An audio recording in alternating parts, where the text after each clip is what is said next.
Abaixa um dedo se você já foi ferido dentro da igreja. Alguém que te magoou tanto que você já chegou a imaginar que nunca conseguiria perdoar essa pessoa. E talvez você também devesse baixar esse dedo, porque talvez também aconteceu com você. Porque essa é uma das realidades mais frequentes que hoje acontece dentro da casa de Deus. É pessoas que cresceram no evangelho, mas que infelizmente estão se afastando por conversas, por fofoquinhas, por panelinhas, por coisas bestas que o inimigo estão ganhando almas. Mas Lara, Jesus diz na Bíblia que devemos perdoar 70 vezes 7. Mas como que eu vou conseguir perdoar alguém que já me fez tanto mal? Porque a Bíblia diz, amarás o teu próximo como a ti mesmo. Mas como eu vou amar o meu próximo se justamente o meu próximo foi alguém que me fez tanto mal? Alguém que disseminou fofoca dentro da igreja sobre mim? Alguém que falou, espalhou boatos sobre mim? Acontece várias coisas debaixo dos nossos olhos. Com os nossos irmãos, nas nossas igrejas, que infelizmente acontece de muita gente sair da igreja, de novo convertido sair da igreja, por fofoquinha, por coisa que as pessoas falam, por ações das pessoas, por panelinhas, ou até mesmo coisa pior. E como que a gente consegue perdoar essas pessoas que nos fizeram tanto mal?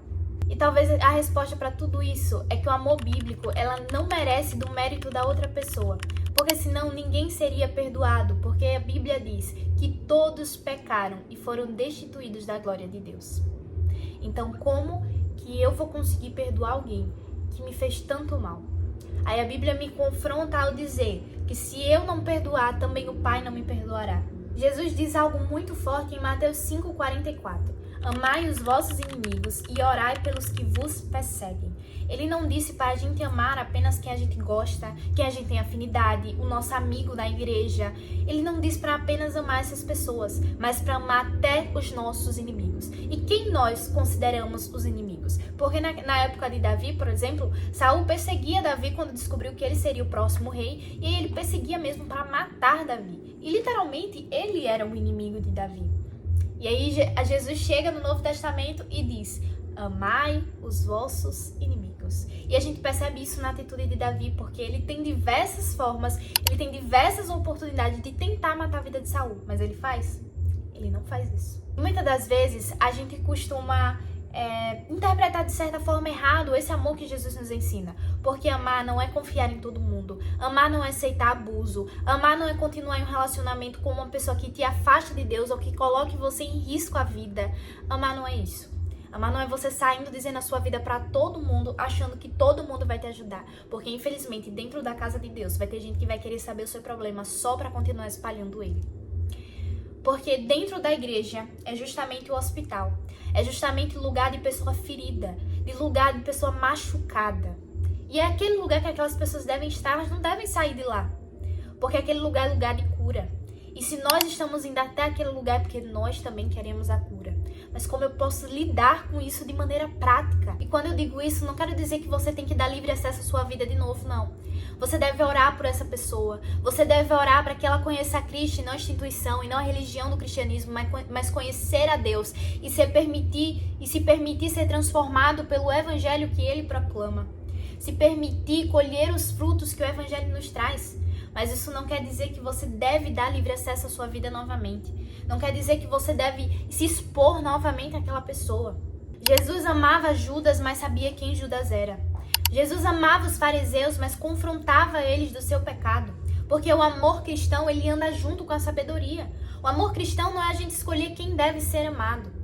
Mas a gente deve escolher obedecer a Deus e amar a todos. Romanos 5,8 vai dizer... Mas Deus prova o seu amor para conosco em que Cristo morreu por nós, sendo nós ainda pecadores. Deus nos amou mesmo quando não merecíamos de nada. Nós não merecemos da graça e do amor dele. Deus nos amou quando a gente estava na lama, cheio de pecado. E talvez o ápice do perdão seja justamente esse. Olhar para a cruz e perceber, meu Deus, o Senhor me perdoa todos os dias. Tem um filme, eu esqueci agora o filme qual é. Mas é um filme de romance, em que ele tá lutando pelo seu casamento. E aí ele chega num senhorzinho, a um ponto do filme, não sei se é a prova de fogo. Eu acho que é a prova de fogo. Aí ele chega no senhorzinho e começa a questionar aquele senhorzinho. Como eu posso continuar amando alguém que me trata mal? Como eu posso continuar amando alguém que me trate todos os dias de uma forma terrível? E aí aquele senhorzinho tá na frente de uma cruz. E aí ele diz, como pode, né? E assim, é o ápice daquele filme pra mim, um dos ápices, né? Como pode o Senhor nos amar todos os dias, mesmo que a gente seja falhos e pecadores? Como pode o Senhor continuar nos amando, mesmo quando a gente não ama Ele, mesmo quando a gente não procura Ele? Porque a gente costuma procurar Deus quando tudo tá mal, né? Quando eu tô doente, quando alguém da minha família tá doente, quando eu tô sem emprego. Aí eu começo a fazer jejum, aí eu começo a orar mais, aí eu começo a acordar 3 horas da madrugada. Mas Ele continua me amando mesmo nos dias que eu passo 10 horas no celular e não pego 1 minuto pra ler a Bíblia. Ele continua me amando mesmo quando eu escolho sair para todos os lugares com os meus amigos, mas eu não consigo passar 5 minutinhos com a presença dele todos os dias. Ele continua nos amando mesmo quando nós não merecemos, porque nós não merecemos esse amor, esse grande amor que ele tem por nós. Esse amor que enviou o seu Filho unigênito para que todo aquele que nele cresce não pereça, mas tenha a vida eterna. Esse amor que morreu por mim e por você. Como ele continua nos amando. E ao contrário do que muitas pessoas pensam, o amor cristão ele não é bobo. Não é porque alguém me machucou que eu vou dar livre acesso para ela continuar me machucando e me machucando. O amor cristão não é dar total livre acesso da minha vida para aquela pessoa voltar e fazer da minha vida um transtorno, como ela já fez. Mas é justamente liberar esse perdão. É justamente olhar para aquela vida com misericórdia, entendendo que a confiança foi quebrada. E confiança não se restaura da noite pro dia. Então vou continuar orando pela vida daquela pessoa. Vou continuar ali perto dela. Vou liberar o perdão para ela, mas não vou dar livre acesso à minha vida novamente. E talvez não exista uma resposta de como eu posso amar pessoas ruins. Porque eu só consigo amar pessoas que já me feriram. Eu só consigo amar pessoas más se eu estiver com Deus. Porque Ele me amou eu sendo má. Porque Ele escolheu me amar com todos os meus defeitos e falhas. Então esse seja o ponto central do Evangelho. Eu só consigo perdoar e amar outras pessoas mesmo que elas já me feriram. Lembrando para a cruz, olhando para a cruz de Cristo. Porque eu firo Ele todos os dias, eu maguo Ele todos os dias. Eu nem todos os dias estou na presença dEle, nem todos os dias eu busco a Ele. Mas Ele continua me amando. E essa é a maior verdade que nós podemos encarar. Cristo continua nos amando e isso basta.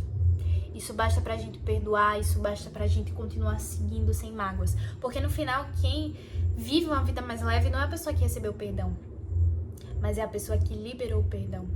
Porque às vezes a pessoa tá vivendo a vida normalmente, nem sabe que te machucou. Porque quantas vezes a gente faz coisas pra outra pessoa que a gente não sabe que afeta outra pessoa. Porque o que pra mim pode ser normal, pra você pode ser motivo de dor. O que pra mim pode ser tranquilo ou uma brincadeira, pra você seja motivo de trauma.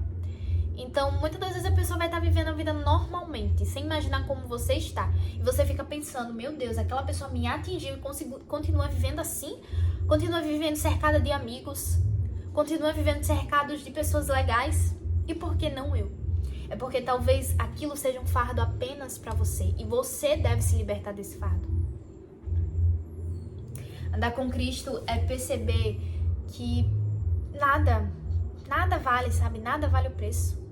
O que vale mesmo é a gente estar rindo dos pés do Senhor.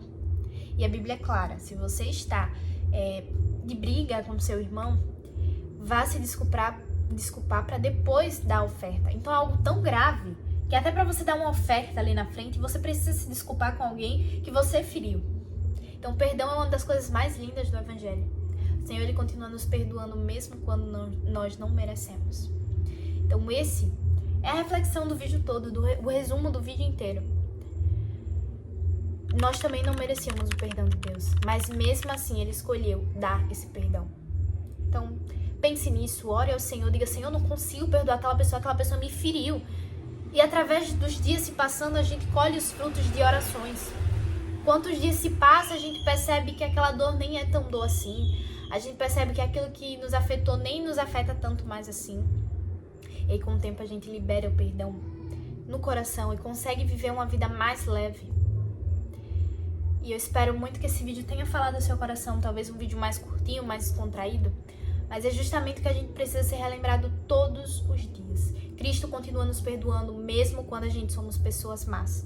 E Ele nos ensina a perdoar pessoas más, porque afinal, nós somos uma delas.